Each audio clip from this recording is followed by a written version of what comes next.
요한복음 19장 33절에서 34절 말씀을 봉독해 드리겠습니다.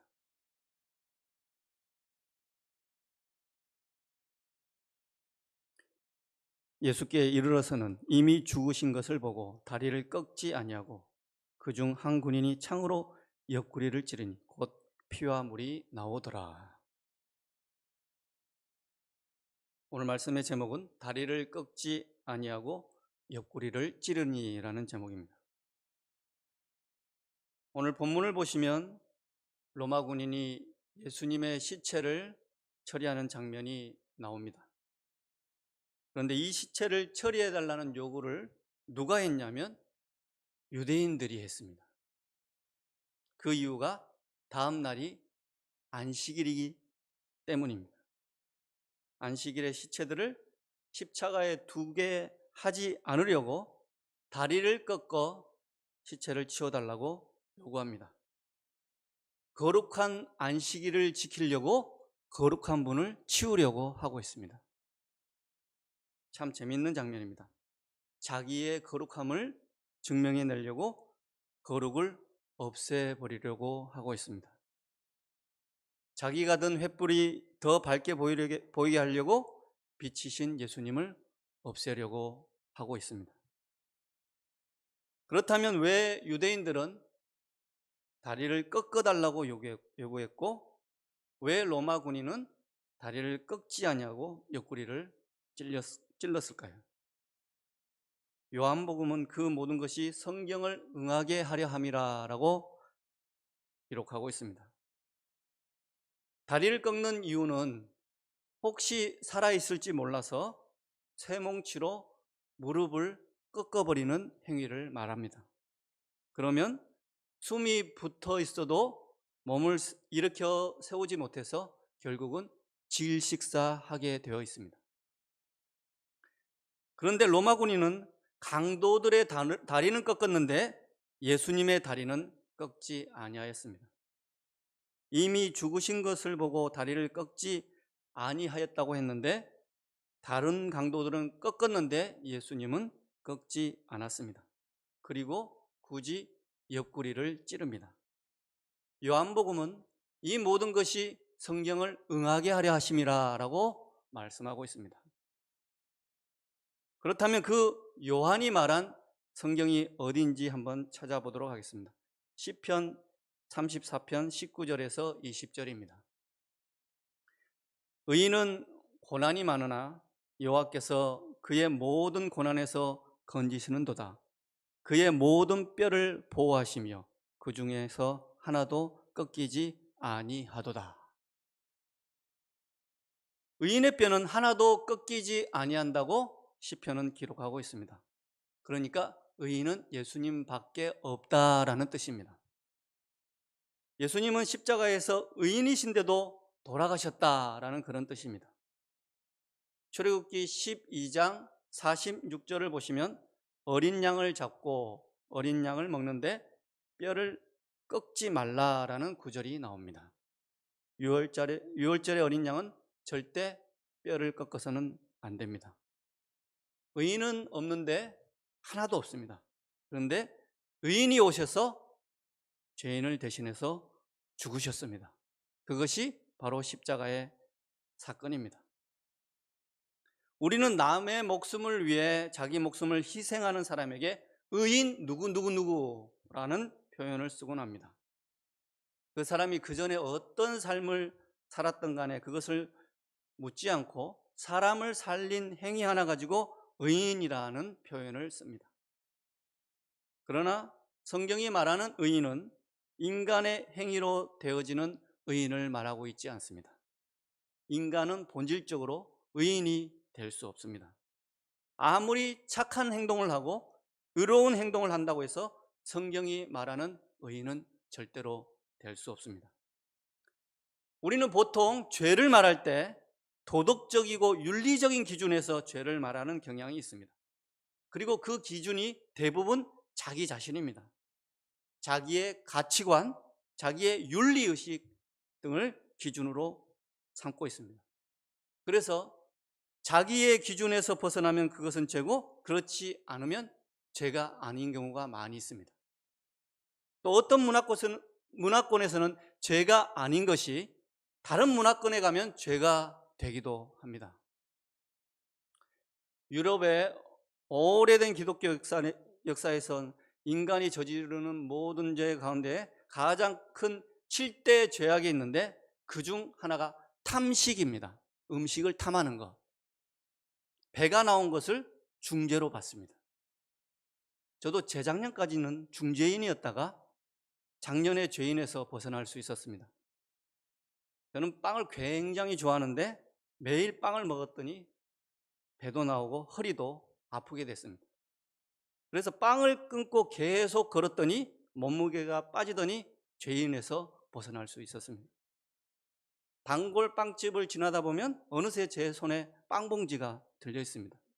일종의 탄수화물 중독이고 설탕 중독이라고 볼 수 있습니다.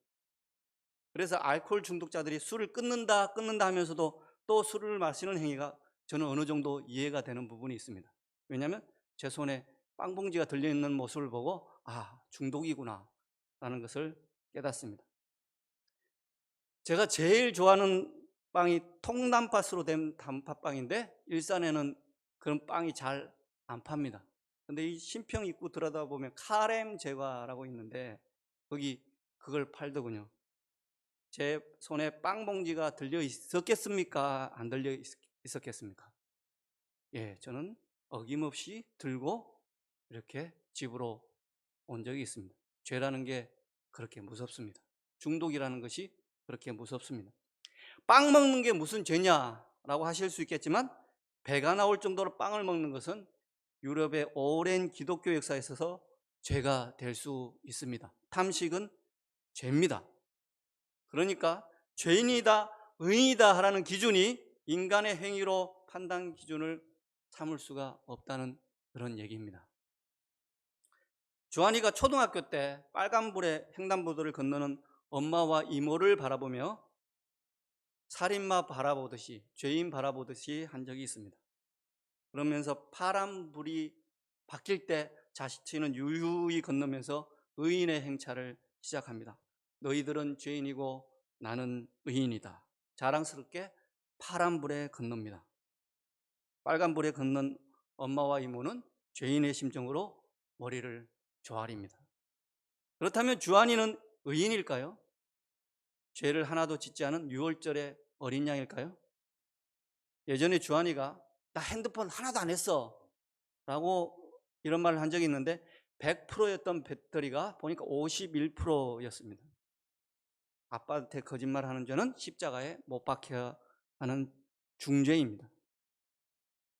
요즘 주한이는 빨간불에 횡단보도를 안 건널까요? 친구들이 다 건너는데 중학교 가서 자기만 안 건너니까 어쩔 수 없이 건넜다고 합니다. 이제는 자기 합리화를 시킵니다.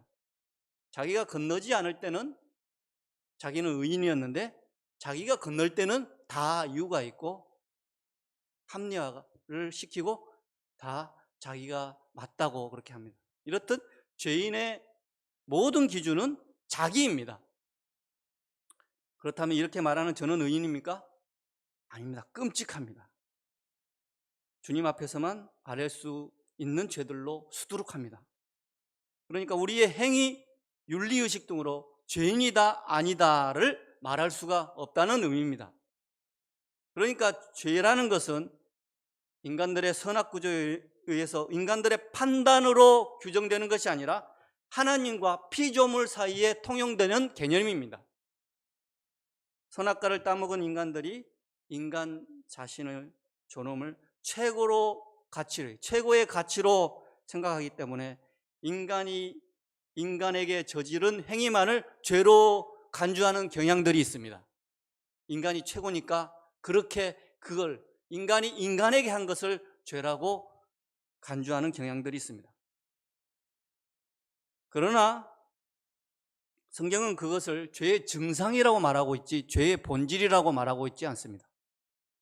죄는 피조물이 하나님의 자리에 앉아서 하나님께 불순종하는 것을 의미합니다.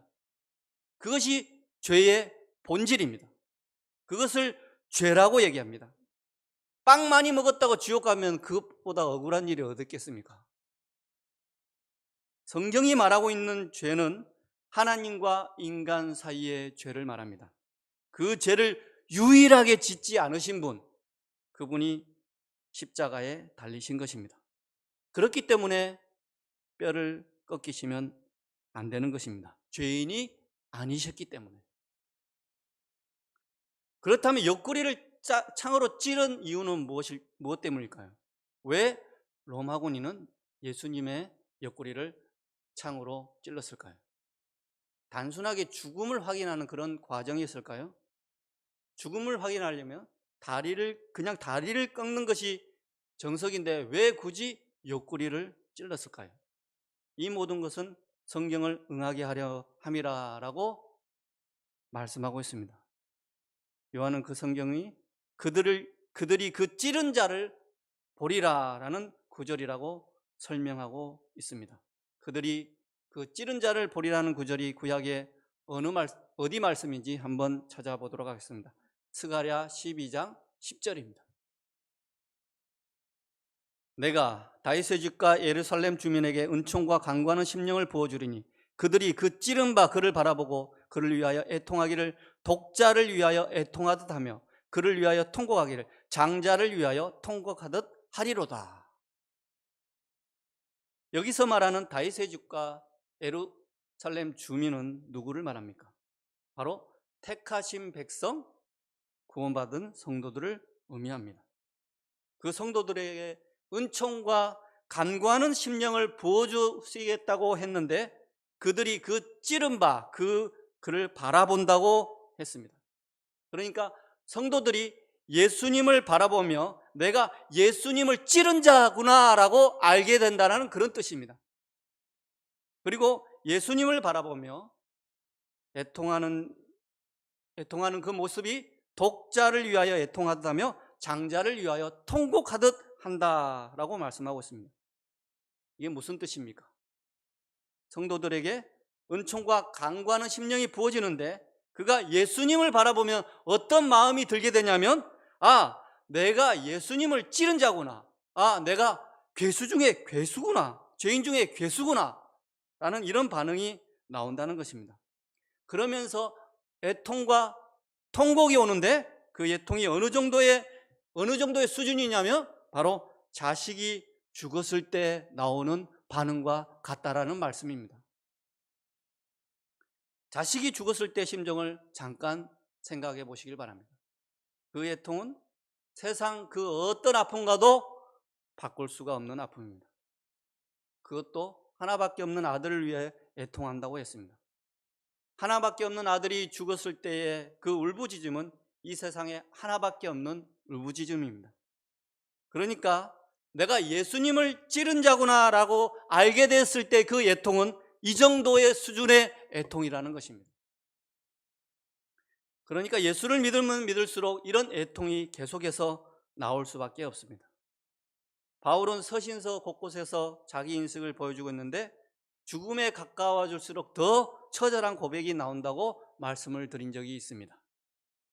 초기 서신서인 고린도전서 15장 8절에서는 만삭되지 못하여 난자라고 자기를 비유하고 있는데 에베소서 3장 8절에서는 모든 사도 중에 지극히 작은 자라고 표현하고 있습니다.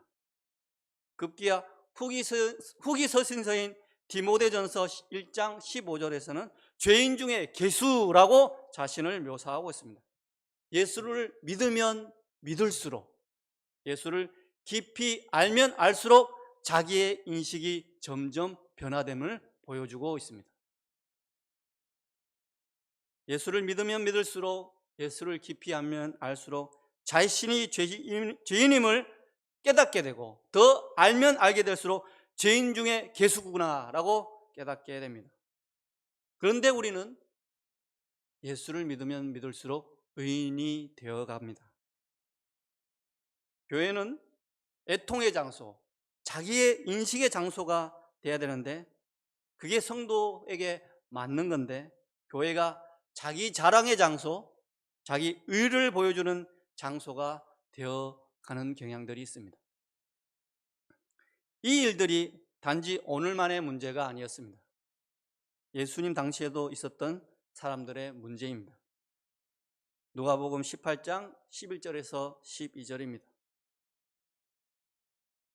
바리새인 그들은 서서 따로 기도했습니다. 서서 따로입니다.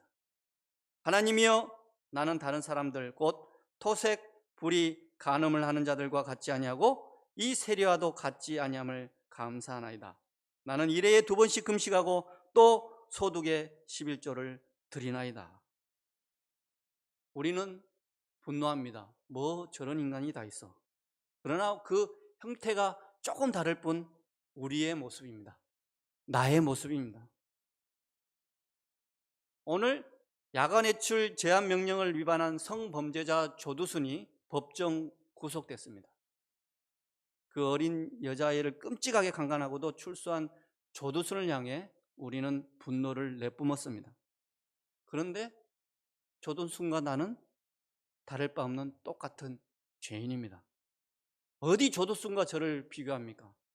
아동을 성폭행한 조두순과 저를 비교할 수가 있습니까? 비교할 대상을 비교해야지 왜 조두순과 저를 비교합니까? 조두순보다 더 낫다고 생각하십니까? 조두순이 지은 그 죄를 우리가 안 지었을 뿐입니다. 하나님 편에서 보면 조두순과 나는 다를 바 없는 똑같은 죄인입니다. 내가 조두순보다 조금 더 나은 죄인이 아니고 똑같은 죄인입니다. 교회 안에서 죄인이라는 단어가 점점 사라지고 있습니다. 노골적으로 목사에게 죄에 대해 설교를 하지 말아달라고 요구하는 것도 있습니다. 당신은 죄인이라는 설교를 싫어한다는 것입니다. 꾸미는 이야기가 아닙니다. 죄인인 줄 알겠으니 그만하라는 겁니다. 듣기에 아름다운 설교, 희망을 주는 설교, 평안을 주는 설교만을 강요하고 있고 듣고 싶어 합니다. 교회에 오면 좀 편안해지고 싶은데 자꾸 죄인이라고 말하니까 마음이 불편해진다고 말합니다. 알았어. 나 죄인인 줄 알겠어. 그러니까 좀 적당히 해. 적당히 좀 하고 좀 다른 얘기를 좀 해줘. 내가 좀 편안하게 들을 수 있는 얘기로. 세상에서도 힘들어 죽겠는데 여기 와서도 내가 그런 얘기를 들으면서 힘들어해야 하나? 라고 말을 합니다. 성전 안으로 들어오면 내가 죄인이라는 인식이 있어야 되는데 모두가 의인이 되어버립니다. 모두가 거룩한 척 하고 있습니다. 그리고 서로 손가락질 하고 있습니다. 집사가 술을 마시네? 너는 배가 나왔네? 하면서 자신만 의인의 자리에 올라서서 다른 사람들을 정죄하고 있습니다. 그런데 이 정죄의 자리에 목사들도 동참하고 있습니다. 너는 기도를 안 하네? 너는 11조를 안 내네? 너는 주일 성수를 안 하네? 그러니까 너는 죄인이야. 이런 일들을 안 하면 죄인, 잘하면 의인이라는 자리에 갖다 놓고 있습니다. 교회는 그런 장소가 아닙니다. 교회는 세리의 기도가 있어야 하는 장소입니다. 멀리 서서 감히 눈을 들어 하늘을 쳐다보지도 못하고 다만 가슴을 치며 이르되 하나님이여 불쌍히 여기소서 나는 죄인으로소이다. 마태복음 5장 4절에서는 애통하는 자는 복이 있나니 그들이 위로를 받을 것이라고 했습니다. 그 애통하는 자가 누구입니까? 예수님을 찌른 자입니다. 예수님을 찌르고 눈을 마주친 자입니다. 예수님을 찌른 자가 로마 군인인 줄 알았는데 그 찌른 자가 저였습니다. 예수님을 찌른 자가 조두순인 줄 알았는데 아닙니다. 저였습니다. 그때부터 애통이 시작되는 것입니다. 자식을 잃었을 때 정도의 울부짖음이 시작되는 것입니다. 이것이 죄인의 자기인식입니다. 이런 자들에게만 천국의 위로가 있습니다. 누가복음 18장 14절은 우리에게 분명히 말씀하고 있습니다. 내가 너희에게 이르노니 이에 저 바리새인이 아니고 이 사람이 의롭다 하심을 받고 그의 집으로 내려갔느니라. 무릇 자기를 높이는 자는 낮아지고 자기를 낮추는 자는 높아지리라 하시니라. 자기가 죄인이 아닌 줄 알고 자기의 자랑만 늘어놓던 바리새인은 의롭다 하심을 받지 못했습니다. 그러나 감히 눈을 들지도 못했던 세리는 의롭다 하심을 받고 그의 집으로 내려갔습니다. 주님 앞에 우리는 모두 죄인입니다. 제가 주님의 옆구리를 찌른 자입니다. 주님 앞에 설 자격이 없는 인생입니다. 그 애통이 하나밖에 없는 자식을 잃은 애통처럼 나와야 합니다. 다음 주는 고난주간입니다. 우리가 주님 앞에 설 때는 내가 옆구리를 찌른 자라는 그 애통과 함께여야 합니다. 우리는 주님의 은혜가 아니면 주님 앞에 설 수가 없습니다. 이 시간 우리 이런 마음을 주님께 고백하시면서 은혜 아니면 함께